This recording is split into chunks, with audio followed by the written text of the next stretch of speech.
Assalamu alaikum. Tonight's name is Al-Mateen. Allah Ta'ala is Al-Mateen. Al-Mateen is a lot like Al-Qawi, except it's a little bit more intense. So Al-Qawi meant that Allah is the strongest. Al-Mateen means that Allah is so incredibly, extraordinarily strong.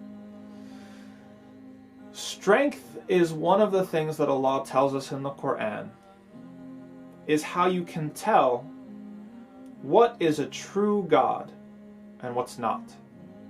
What's truly worth your worship and your hope and your fear and your trust, and what's not. And he tells us this in the story of Abraham alayhi salam. Maybe you remember this story. Abraham is very sad that his people worship idols.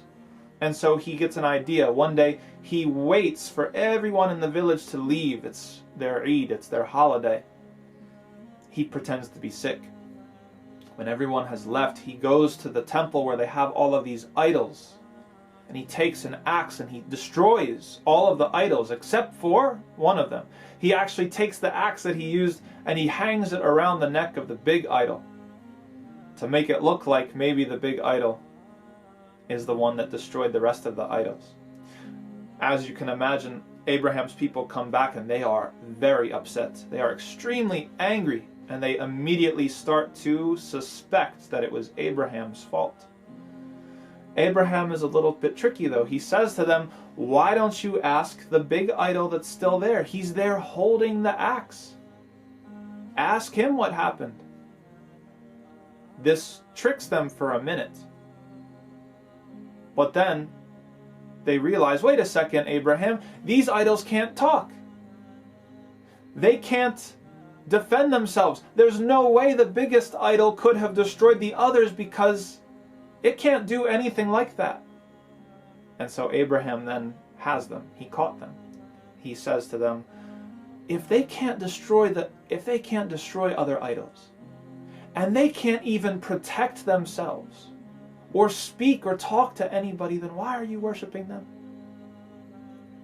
The fact that they can't protect themselves, they don't have the strength to defend themselves, disqualifies them from any sort of worship or servitude or anything like that. In fact, if something can't defend itself, it requires something else. It's needy, depends on something else to keep it safe. So Allah is Al-Mateen. He doesn't need anybody to keep him safe. Allah keeps everything safe and defends everybody. And no one can hurt Allah in any way at all. That's what makes him Al-Mateen. And that's all for tonight. Assalamu alaikum wa rahmatullahi wa barakatuh.